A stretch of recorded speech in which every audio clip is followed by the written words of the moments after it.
So every one of us has that weird photography friend, and if you don't have that, you are probably that friend. Whether you shoot night, street, portrait photography, or pretty much any style of photography, these are 10 things that you can either gift for yourself or gift to your weird photography friend. The Omniprism photography filter kit, whatever it's called. It's got a proper name that I literally just searched up, but I just forgot it. If you saw my lake photography video where I shot a model, they enabled me to get super creative because it's actually got this system where you can screw it onto your lens and then the filters just magnetically attach onto it. And I find it super useful because you can just place the prism or whatever effect you want to go for in the desired location of the frame. And you can just leave it there, set it there, and you don't have to hold it, and you can just focus on taking the photos. So I think this is an all-around good prop that most photographers will like, and it's a great way to spice up some of your portraits.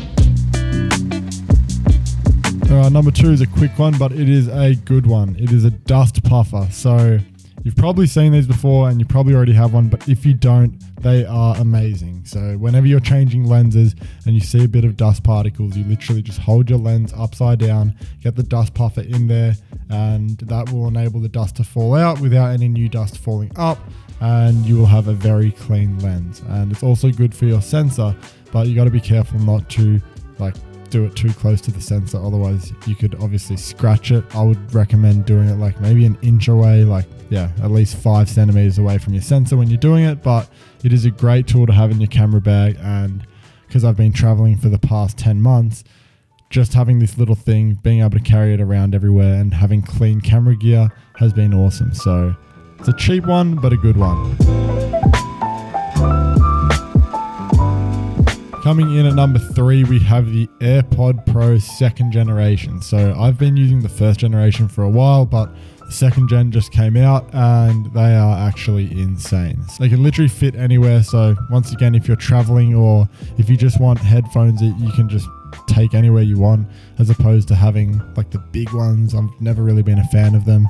So these are great. They have double the noise cancellation of the previous generation. So the other day I was editing in a noisy cafe, people chatting everywhere, and I put the noise cancellation on, and it's just silence. And you can put on some chill music and you literally zone out, cannot hear anyone around you, and you can just get into your photo editing. So these are great, and also good if you want to do street photography.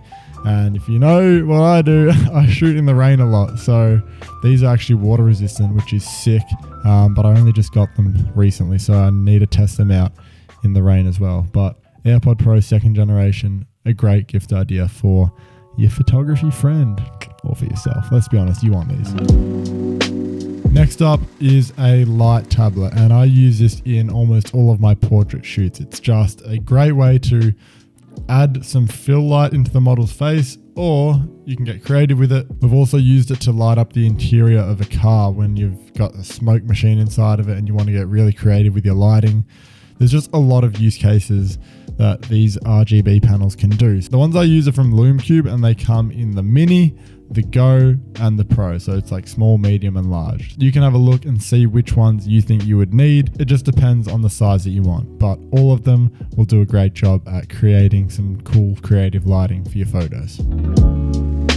The next one is a crumpler camera bag, and I've been using a crumpler camera bag for the past year, and it has been so great. But literally today, as I was searching up the product to put it in the link below, apparently they've discontinued it. So, yep.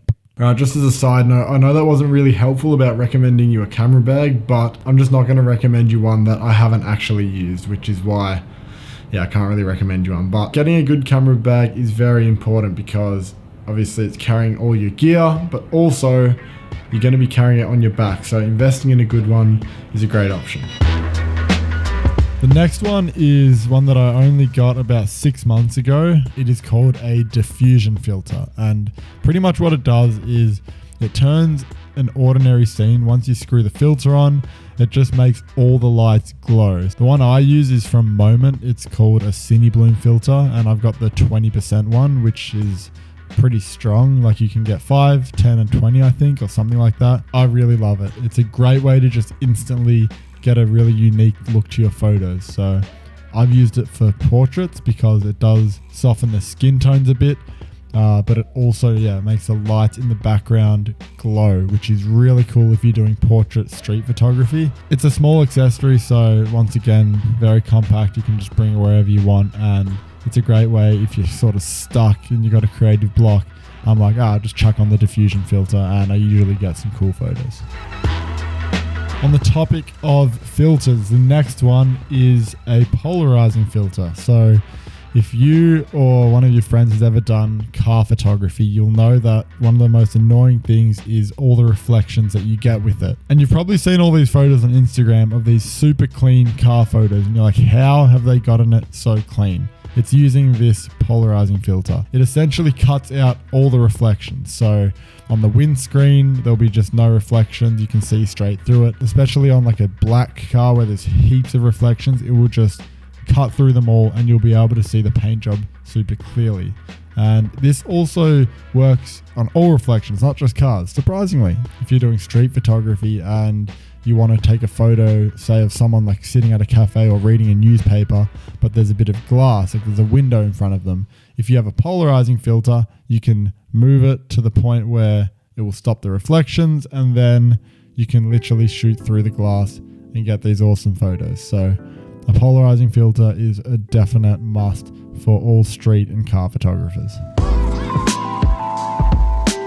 So the next one, I wish I found out about this product about 6 months ago, because recently when we went to Istanbul in Turkey, we were staying there, and 4 days into our trip, all of us boys got robbed. So the next item is an AirTag. So an Apple AirTag essentially is like a GPS thing that you can just chuck in anything. You can put it anywhere. I've got one in my car. I've got one in my camera bag. I've got one in my ex-girlfriend's car. Say, for example, you're out on a shoot, you leave your camera bag on the ground. I don't know why you would do that, but let's just say you did that. Someone takes your bag. The good thing about an AirTag is you can see the live location, like literally as it's moving, which is really helpful. And obviously, being a photographer, our camera bags have a lot of expensive shit in there. So having an AirTag is super important, and it's just a really easy way to get your camera bag GPS located. So that's why I've got one in mine. And you can find a little hiding spot in your bag. I've got a good one, I reckon. Definitely good. Definitely good. Fuck! I'm good at YouTube.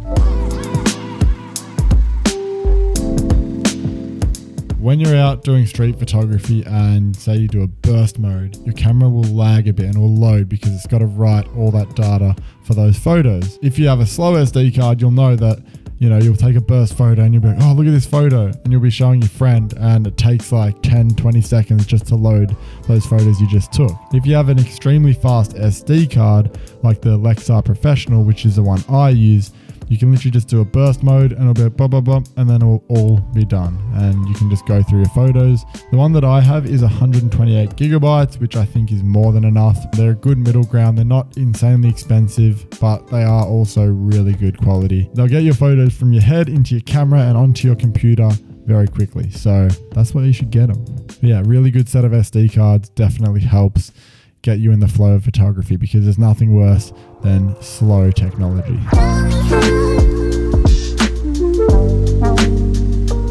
And the last one, but certainly not the least, is a photography calendar. So this is actually the calendar that Mike and I have made. So every month is a new photo. So there's 6 photos from me, 6 photos from Mike. It's like having a new artwork on your wall every month, because the calendars are quite big. They're 48 centimeters high by 32 centimeters in width. Also, each month of the calendar has a QR code which links to the video where we actually took that photos. There are a couple though which we didn't have videos on, so they just link to the Instagram post, but most of them do have a YouTube video connected to them. There are also 3 golden tickets which we're going to be placing in 3 different calendars, one in each, and if you happen to get that golden ticket, you're going to be winning a photography prize. So hopefully you do get that.